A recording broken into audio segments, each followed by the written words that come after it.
Hello, friends, and welcome to this week's episode of Aydt Picks. I hope everybody had a happy Thanksgiving and a wonderful time with your families. I'm at my grandfather's house. He's 88 years old. He's my only living grandparent, and I love spending time with him. Wonderful man is Mr. Meadows, and my lovely step-grandmother Gail and my Aunt Ashley, my mom's sister, and her family. I got to spend time with them. It was great.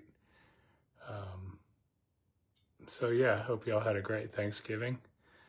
I'm glad to bring the picks to you. Sorry it's so late. I was spending as much time with them as I could.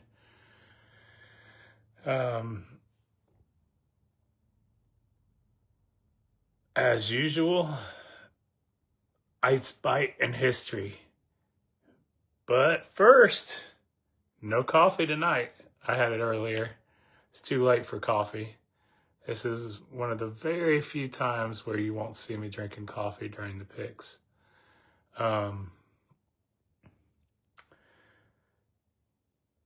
So, Henry VIII, King of England. Many of y'all that study history are probably familiar with him. He was the second Tudor king in England. The Tudor dynasty defeated the Plantagenets at the Battle of Bosworth in 1485, when King Richard III was defeated by Henry Tudor, or who would become known as Henry VII, and that was Henry VIII's dad. Henry VIII, in his youth, he was, upon ascending the throne in 1509, in which he reigned until his death in 1548. So he reigned almost 40 years in England. Was the first Protestant king of England because he broke away from the Catholic Church because the Pope wouldn't grant him an annulment from Catherine of Aragon. And so he was like, screw you, Pope. I'm going to divorce my wife if I please, and I'm going to start my own church, and I'm the head of it. It'll be the Church of England.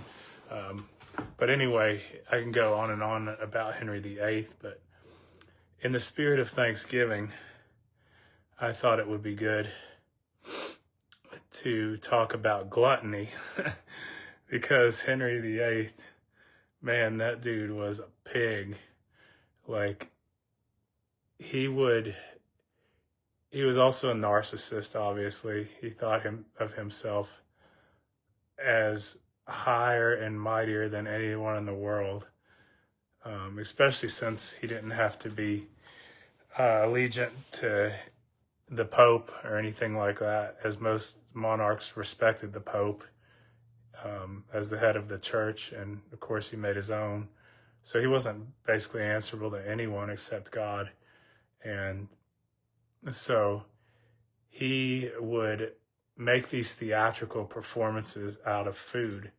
At first, he was considered the most handsome man in all of Europe. And that probably got to his head later on. And a lot of historians think it because he had a jousting accident where he fell off his horse and got hit. It affected his mental health.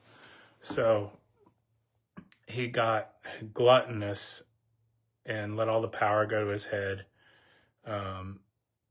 He got so fat, historians estimate he was around 400 pounds. It's probably like 6'2" or 6'3". They had to lift this man out of bed. That his masons and engineers in the 1500s, they had to design a pulley system to pull his fat behind out of bed. And and then they had to widen the doors in the castles as well. They would, all these Norman arches that existed, a lot of them had to be widened just so Henry could go through them. And so I'm trying to get to the point here. So his habits of gluttony, he would have theatrical performances with his food, and he would make sure he would search throughout the kingdom of England for the best bakers that could make him these extravagant meat pies. Like if you go to England, they have a lot of pies, like with meat in it and things like that. Like pies, what we think of apple pies, just imagine it filled with meat. And so these bakers, they would make the crust around it, and he would fill it with a pig, and then inside of the pig would be like a chicken, and then inside of the chicken would be like a pheasant. So this dude, he would act in front of his court. He would make them watch him defeat these beasts and then just gorge. It was probably extremely disgusting. And on top of that, after he killed these beasts, he was so paranoid that he'd have his servants taste it before him because he thought it might be poisoned. Dude developed gout, and he had sores that wouldn't stop bleeding. And the rest of his life was just awful. But he would also, he caused a famine in England because he took up, in a certain region, he took all of their livestock, to where these farmers, they didn't have any more livestock, and it caused a famine, and a bunch of people starved just so that the king could gorge himself. That's how disgusting Henry VIII was. He's a fascinating character to study in history if you do, and I hope sometimes like if I was a movie director, I would find some actor to play the perfect actor to play him, and it would be an awesome movie. That would be fantastic. But I hope y'all enjoyed that. The lesson is, don't gorge on Thanksgiving. Don't be like Henry VIII, and put a turkey inside of a pig or something. All right. So, frankly, I'm getting sick of this Lane Kiffin thing, man. I hope he comes to Florida. Brandon Spikes, the former Gator linebacker under Urban Meyer's, teasing that he knows who the coach is and he wore a visor. A lot of Florida fans are saying Kiffin. And why wouldn't Kiffin go here? His ex-wife, Layla, is Gator great John Reeves' daughter. She grew up in Gainesville when Reeves was a coach here. She went to Buchholz High School. She went to the University of Florida, was in a sorority at Florida. Kiffin's first date when he was assistant under his dad at Tampa Bay with Layla was in Gainesville, and they went to a football game, I believe. Man said he admires Spurrier. He said this place is special to him last year when he coached Florida. Why wouldn't he go here? Like, to make the situation even more clear, I believe 2 or 3 of his kids are Gator fans. The other one is an Ole Miss fan, obviously, because she's about to graduate Ole Miss. But that's why if I was on national media, I would question anybody that says him going to LSU. And this is a disclaimer. I'm not saying he's coming to Florida, but if anybody really researches it, I don't see why he wouldn't, with all the facts that I listed. And I know Layla and him got a divorce, but apparently they're back together now. Kiffin has so many ties to Florida. Like, he's lived in Florida. He coached at FAU. And then combined with all things I said, I don't see any reason why he wouldn't. I'm going to say if Strickland poops the bed on this, he should be fired immediately. You have everything in your court, everything you could, all the resources. The University of Florida has bigger bucks than Canes chicken in LSU any day. So that's their biggest donor, is the guy who owns Canes, I believe. Unless Strickland is keeping it hush hush, like if he whiffs on Kiffin, combined with his 2 other bad hires, and then his proposed stadium renovations, which might ruin the Swamp, I would fire him immediately if we find out Kiffin goes to LSU because of a better deal or something like that. I'm just going to say that. Obviously, I hope he comes here. But I'm sick of all these rumors. I'm sick of people thinking that they know stuff when they don't. At this point, it's anybody's guess, because nobody really knows anything except Lane Kiffin. For all we know, he might stay at Ole Miss. We'll see. I mean, apparently in his documentary, he said he's really happy there. But at the same time, too, like, why would he cause stress for the Ole Miss fan base and lead his players on? And he was directly asked a few times, are you going to be staying here? Are you going to be going out? He's like, I'd rather not comment on my coaching future right now. So if he was going to be staying at Ole Miss, why wouldn't he have just come out and said that? It's that simple. And Ole Miss fans are like, are you staying here? And it's like, you don't know that. What you mean to say is, God, we're nervous. We really hope he's staying here. It's just a pain. People think that they have like blind confidence and stuff. I wish people would just be honest. Like, honestly, I think he's coming to Florida, but that's just because I used my head and put common sense in. The reason he doesn't will be on Strickland. I tell you what I would do if I was Scott Strickland. Before I'm going to completely destroy LSU in my next segment.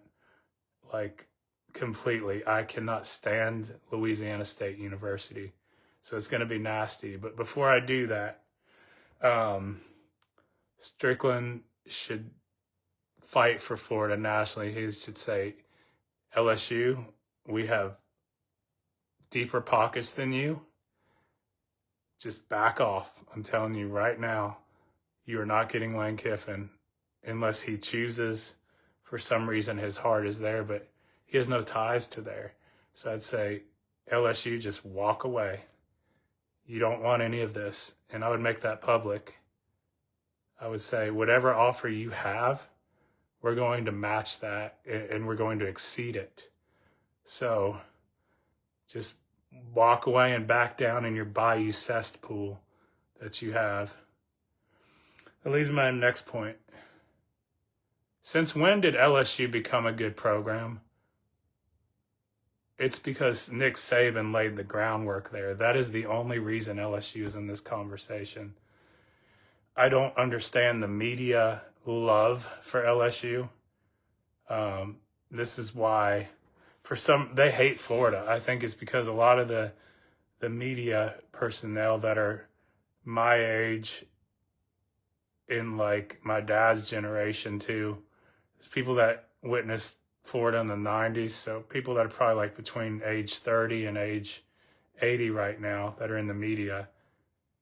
They witnessed Florida absolutely destroy the SEC and were relevant nationally every single year from about 1990 to 2002.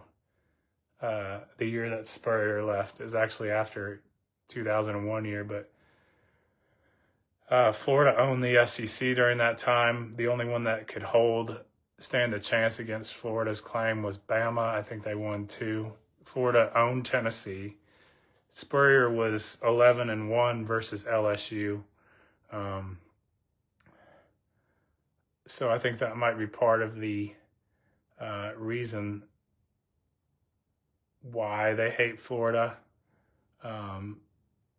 because we used to be so good.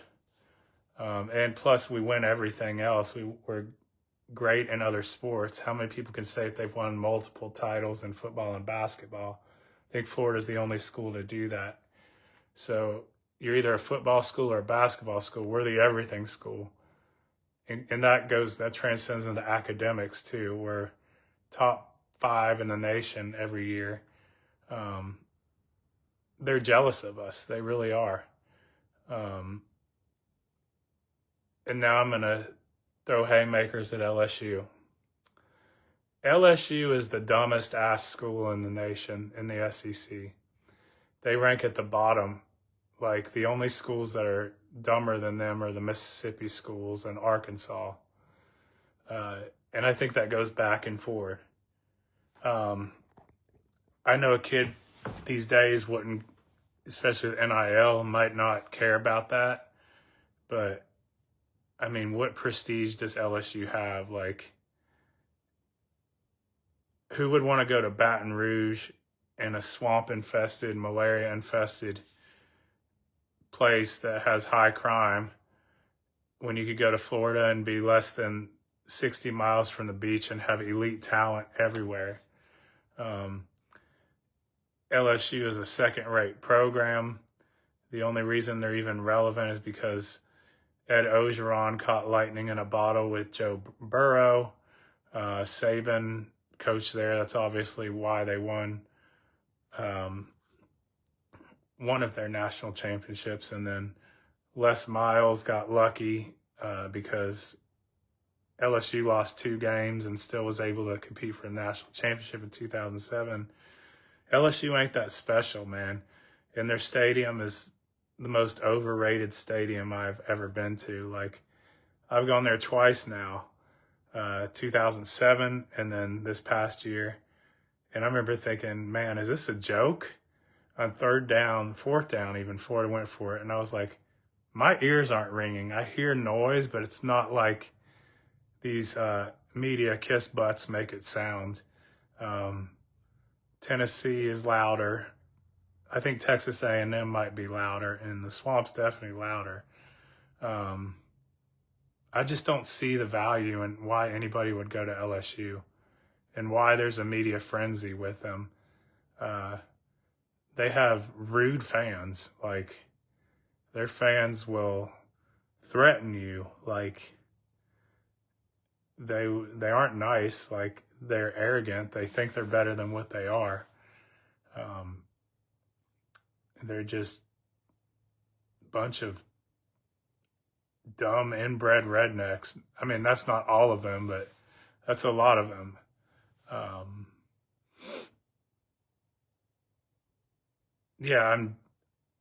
For LSU to think they have a high ground on the University of Florida, they are severely mistaken.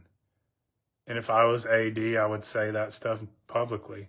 I'd be like, LSU, you try us, we'll punch back way harder. We'll counter any offer that you are and show you why you're second rate. And that's what needs to happen. On to the picks. But ultimately, it'll be Strickland's choice. So,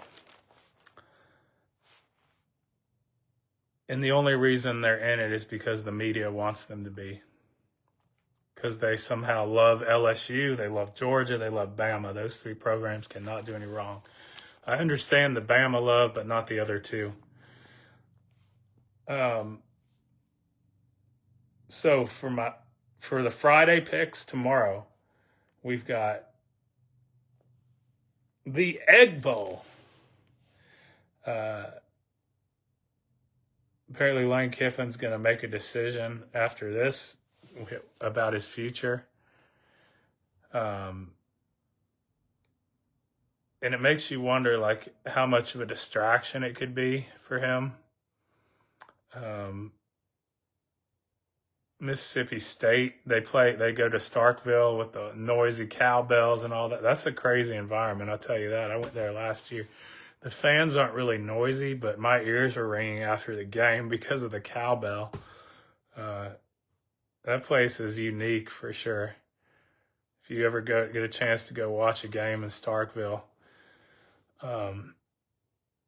I think that game will be close, but Ole Miss wakes up in the second half. Look for it to be like 17-14 at third quarter, but I think Ole Miss rallies to beat Mississippi State in the Egg Bowl by the score of 28-17.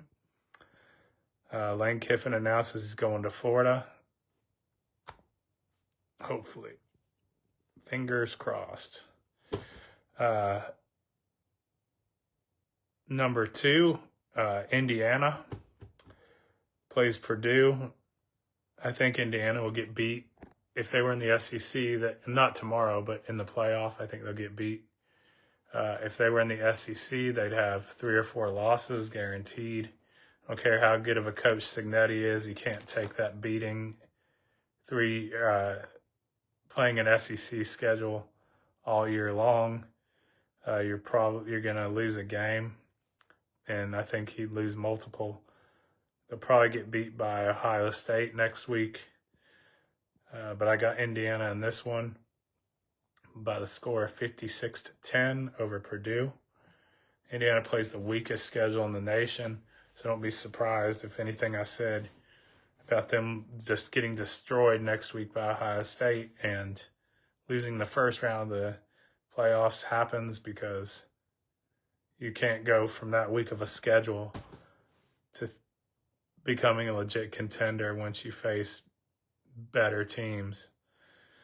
The Lone Star Showdown. Man, I'm glad this game is back. First edition in 13 years, being last year. Now that they're both in the SEC. Texas won that edition. I still don't know how Florida beat this Texas team, but I'm happy. Texas has come along in the latter part of the year.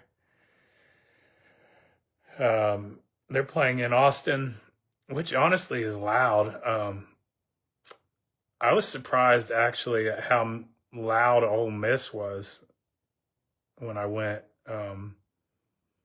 But Texas is loud because it has 100,000 people, but still I'd rank LSU, Kyle Field,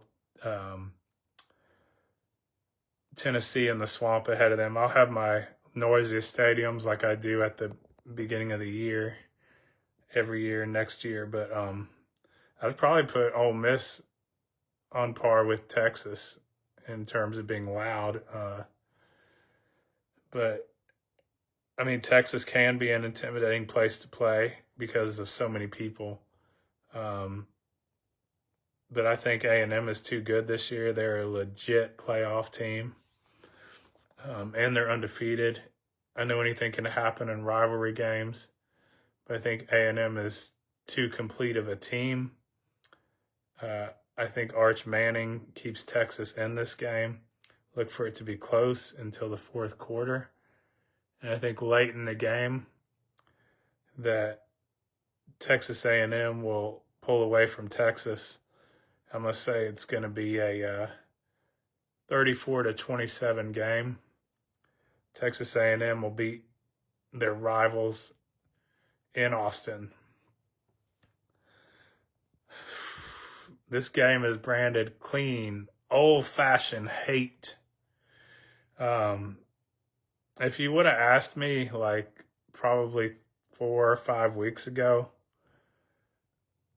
I would have said Georgia Tech will legitimately beat Georgia.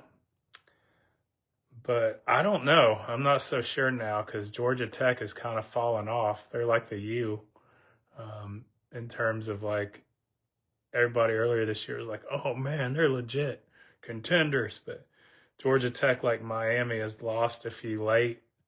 They're well coached by Brent Key.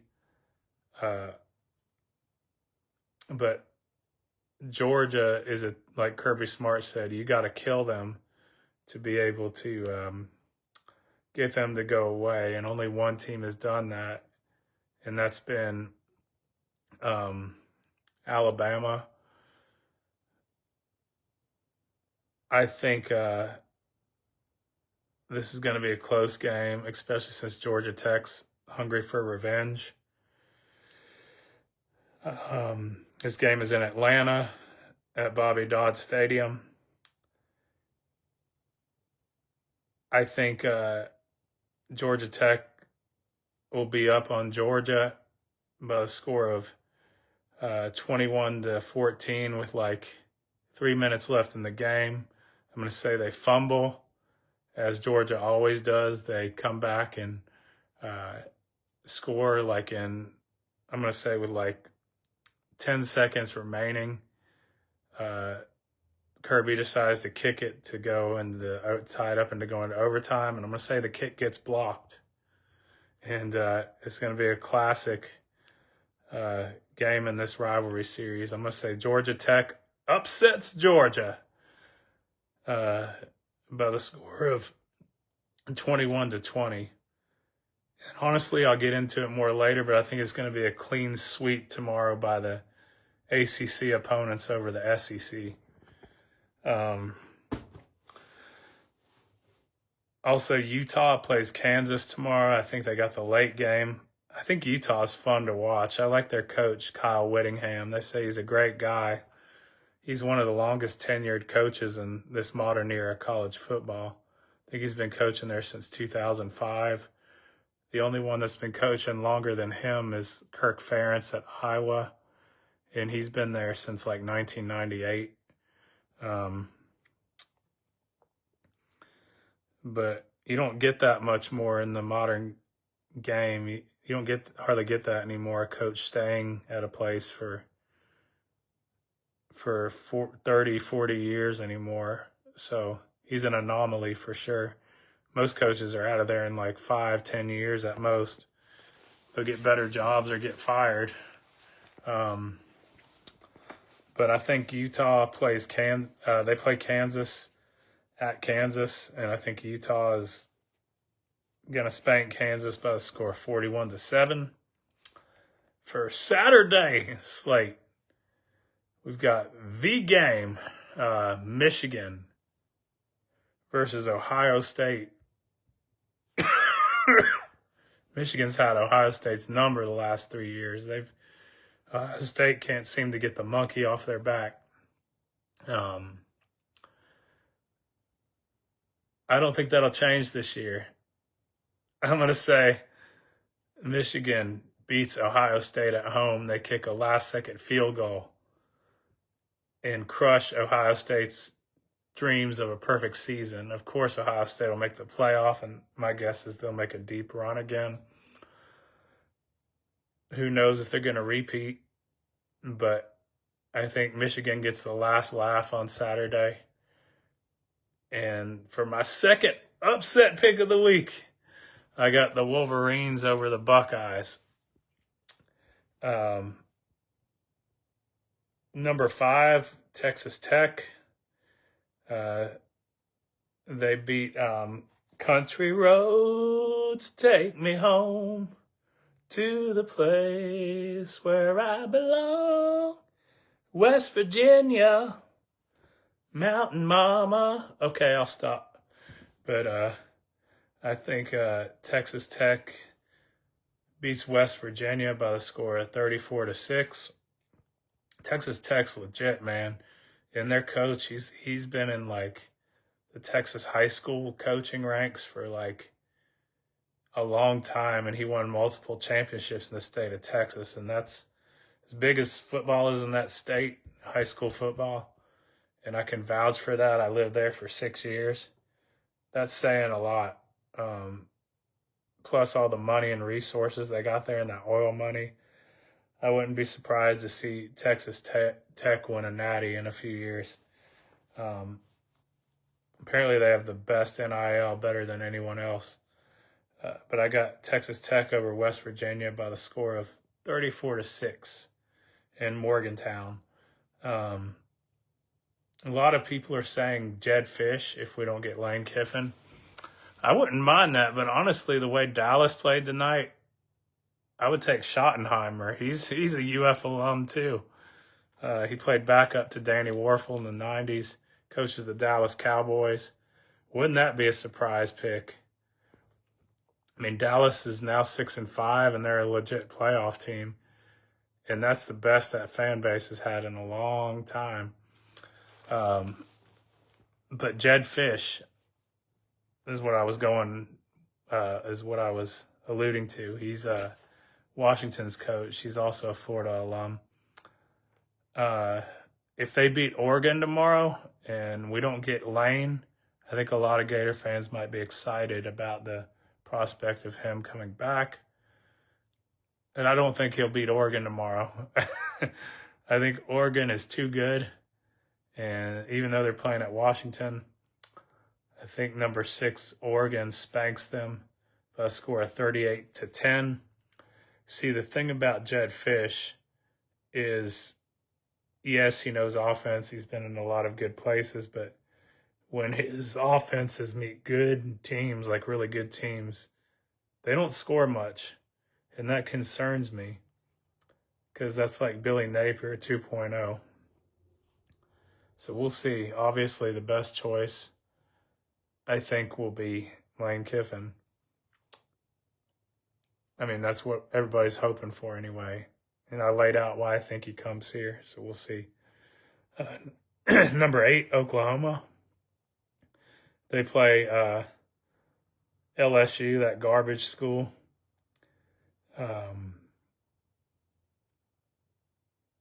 They've fallen apart. Hopefully their dreams get crushed even more when Lane comes here and we stick one to them. I think Oklahoma beats them in Norman by a score of 42-20. Honestly, I hope they shut them out. I got number 9, Notre Dame. Notre Dame is doing well, and I love Notre Dame, man. It's probably my second favorite team besides Florida.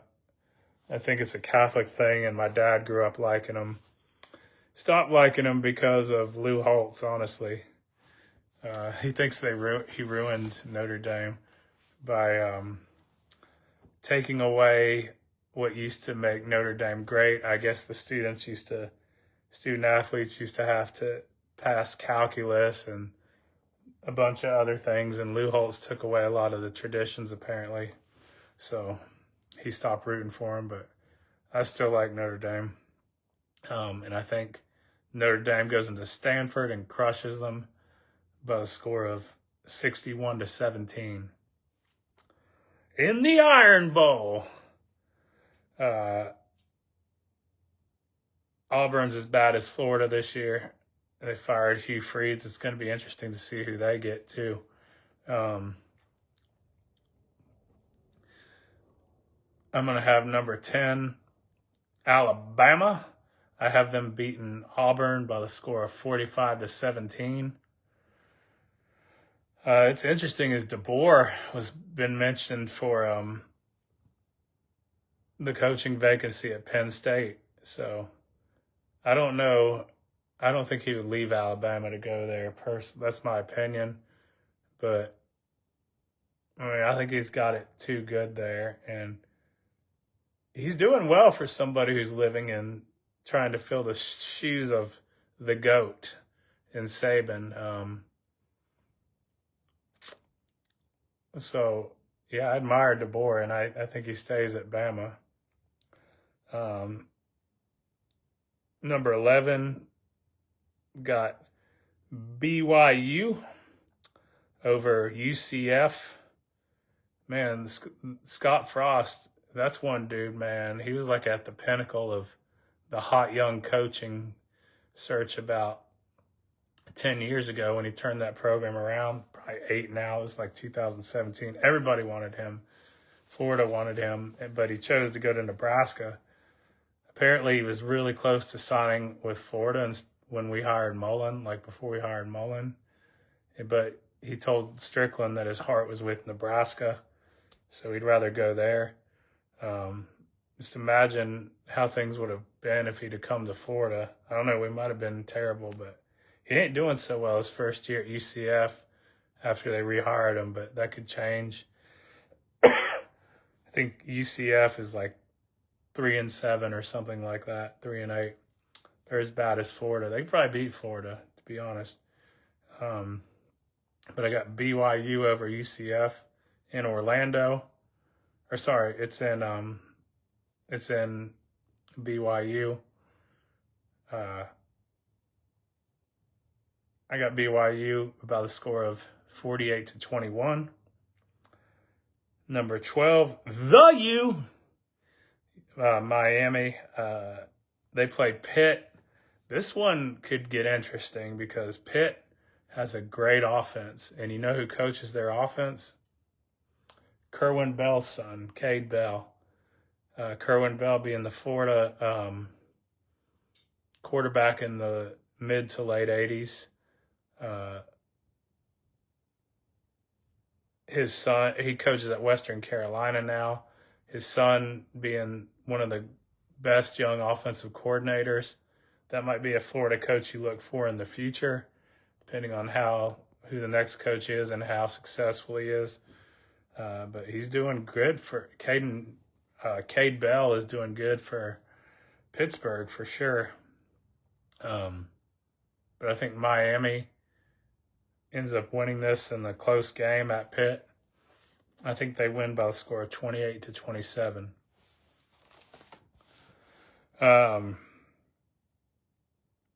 This next game could go either way.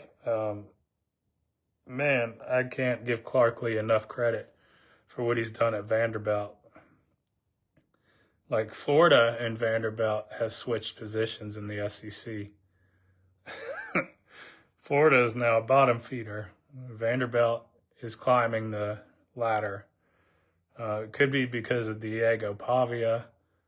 We'll see, but Vanderbilt's relevant. And if they beat Tennessee on Saturday, this will be the first time in their football history, of winning 10 or more games. So that'll be good for Vanderbilt if they can do that, especially against their most hated rival. And if Vanderbilt beats Tennessee this weekend, they're going to be in the playoff. And that's going to be embarrassing to Florida fans, because who would have ever thought that Vanderbilt gets into the college football playoff before the Florida Gators, the University of Florida in football? Who would have thought that Vanderbilt gets there before Florida? Never in my wildest dreams. But hats off to Clark Lee. I think Vandy's biggest challenge is going into Neyland Stadium and getting a victory. But I think they do. I think Vandy outlasts Tennessee in a heavyweight fight. Because Heupel's defense, despite Florida having an atrocious... Florida's given up, all right, I can't say any more than that, but Tennessee's defense is not the greatest, and yet they shut us out for 2.5 quarters last week. But Vanderbilt's offense is clicking. I think they'll outscore Tennessee, and they have enough defense to stop Tennessee at 35 points. So I think Vanderbilt beats Tennessee by a score of 49-35. I've got number 17, USC, and Lincoln Riley. They play their crosstown rivals in UCLA. They beat them by a score of 49-13. I'm going to take a moment to talk about UCLA's football team. Anybody who knows sports knows that UCLA is a basketball school. They always have been. They've had a few flashes of good teams in college football, particularly in the 90s and the 80s under Troy Aikman, late 70s. But they are the poorest attended major college football program.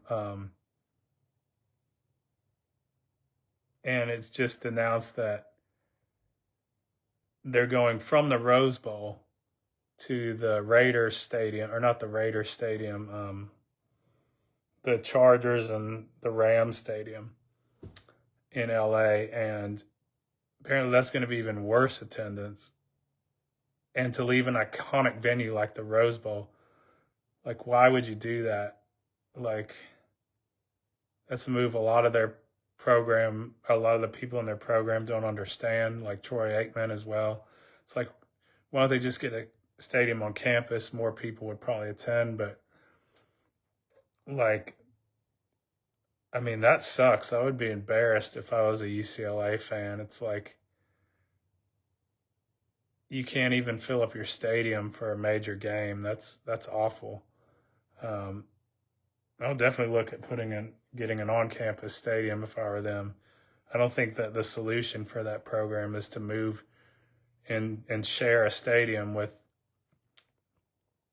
two NFL teams. That's my take on it. They're like the U of the West Coast, except Miami actually can. I mean, they suck too in terms of attendance, but I mean, they're putting more people in the stands than UCLA. So, but I got USC spanking UCLA in the Coliseum by the score of 49-13. Heard Lincoln Riley might be a name for Florida. I don't know. I would take it because that man knows how to run an offense. He's had 3 Heisman winners. Baker Mayfield, Kyler Murray, and Caleb Williams.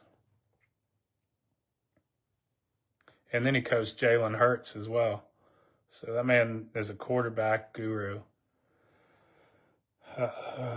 Number 18, Virginia. Easy over Virginia Tech by a score of 37-10. Got number 21, Southern Methodist over Cal by the score of 54-13. Got number 24, Tulane over Charlotte by the score of 38-27. And for my bonus pick of the week, I've got Clemson and South Carolina in the Palmetto Bowl. I've got a few bonus picks because I'm going to go through the full ACC SEC slate. I got Clemson spanking South Carolina by a score of 28-9. The Beamer dude looks like Chuck E. Cheese. If you ever seen the mascot of the old gangster Chuck E. Cheese, he's got like a big old bulb head like him. But yeah, I think old Chuck E. Cheese gets beat by the score of 28-9. I've got Louisville over Kentucky by the score of 42-21. For the Sunshine State Showdown, I'm just going to preview this for a second. So there's 2 camps of Florida fans. I think every Florida fan can unanimously agree that Florida's biggest rival are 2 biggest rivals are Georgia and Florida State. My generation that was born in the 80s and grew up in the 90s and early 2000s, we were kicking Georgia's ass year in and year out during that time. So that really wasn't a rivalry. Florida State is the rivalry. I'm going to get a disgusting taste in my mouth, and my stomach is going to feel weak if we lose to Florida State this weekend. And it's pretty sad considering the state of Florida football this year, and it's just downright embarrassing that I go to the games and it's like I almost don't want to go to the game because I feel like I'm going to sit there and be humiliated. And it's like when you know you're in trouble and your dad brings out the belt and you know you've got to go through it, but you know it's going to hurt too. That's what I feel like at this point watching Florida games. Florida State is garbage as well as Florida this year. They're both not good. But I have never seen Florida give up this bad as we did versus Tennessee. We had some fight versus Ole Miss. Like, and you don't know what Gator team we're going to get this week. I hope we don't get shut out. That's my only hope for this Gator team. Like, because we have the streak. As long as we score points, I'm fine with this one. I'll give FSU the win this year, even though I hate it. Hate that they come in the swamp and beat us. As long as we score points in this game, I'm going to be happy. Hopefully we've got something more for them, because that would be so great if we not only beat FSU and won 2 in a row on them and then have state bragging rights, but also if we kept them out of a bowl game. They've got to win this one to get a bowl eligible. Last year, Florida planted a flag in FSU's home field. I know that they're out for revenge. If they win this game, I'm not going to be mad. All is fair in love and war. This isn't literal war, but I mean, and by fair, I don't mean like you fight or throw punches or anything like that. But there's a limit. But we planted the flag in their field. I'm not going to be upset if they do it to our field if they beat us. They won the game. They get bragging rights. I would do the same thing to them, and I think it's fine. Yes, I'm going to be upset, but like I said, it's not something I wouldn't do to them. So,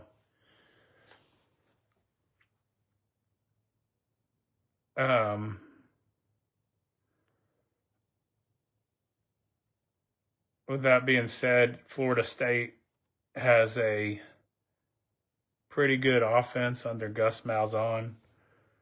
I watched them a lot at the beginning of the year. It seems like they're kind of running out of gas, though. They had like a 4-game losing streak in the midpoint, but they rallied. They got a pretty good little defense, and that's what scares me about the shutout streak. Because if we have a Florida team that comes out unmotivated, and of course FSU is going to be motivated. I think FSU's got the momentum going in. But if we come out flat again, we can't be having this going, not scoring until the third quarter. Like, that's going to get my anxiety driving, because I do not want Florida to get shut out. I don't. So, especially by FSU, that would be humiliation upon humiliation. So hopefully we come out playing like we did in the Ole Miss game. But I think FSU, with the momentum, combined with the momentum to make a bowl game, to get revenge on us, and they're playing better than us. Granted, they played lesser competition with the exception of Alabama at the beginning of the year, but that's first game, no big deal. Everybody's forgotten about that since, to be honest, because the two have had completely opposite seasons, Alabama and Florida State. But, I mean, this game honestly could go either way depending on which Florida team we get. If we get the team that shows up against Georgia and Ole Miss, this game could come down to the wire, or Florida could muster a team winning performance up against Florida State and have more heart. But honestly, I'm going to anticipate Florida does score probably at least one touchdown.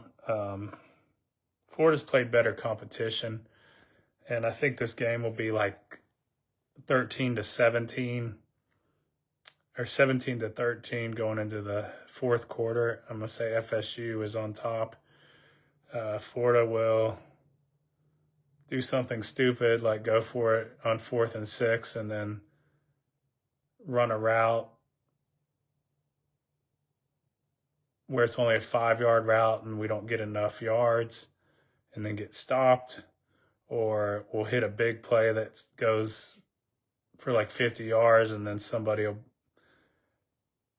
will get called for a holding penalty. That just seems like Florida's luck this year. I'm going to say that happens in the early fourth quarter. FSU gets the ball back. They score again to make it 24-13. Florida goes 3 and out, punts it back. They get another field goal, and they win. So I'm going to say Florida State beats Florida by a score of 27-13. Congrats, Noles fans. You get revenge this year. I hope I'm wrong, but let's be honest, it's going to take a miracle for Florida to win this game, much less have any motivation. I just hope we don't get shut out, to be honest, to be completely honest. That's my only goal for this game. Get through in the Billy Napier era with our greatest streak intact, please. For the other D1 Florida schools, I got East Carolina over FAU by the score of 33-10. I've got South Florida over Rice by the score of 27-0. I've got FAU over Sam Houston by the score of 30-20. And this is sad. First time in a few years, I think, or maybe in a long time, but it's going to be complete ACC domination over the SEC in these rivalry games. Sadly, I think our best hope is Georgia, but I think Georgia Tech gets them. And like I said, we'll see which Florida team comes out on Saturday. Depending on that, we could have a very different outcome than my prediction. But that's just what I think based on what I've seen. I'm brutally honest as always. If I offended you, you need to get tougher and thicker skin. I just speak the truth the best way I know how. God bless you. I hope you had a great Thanksgiving. Aydt out. God bless.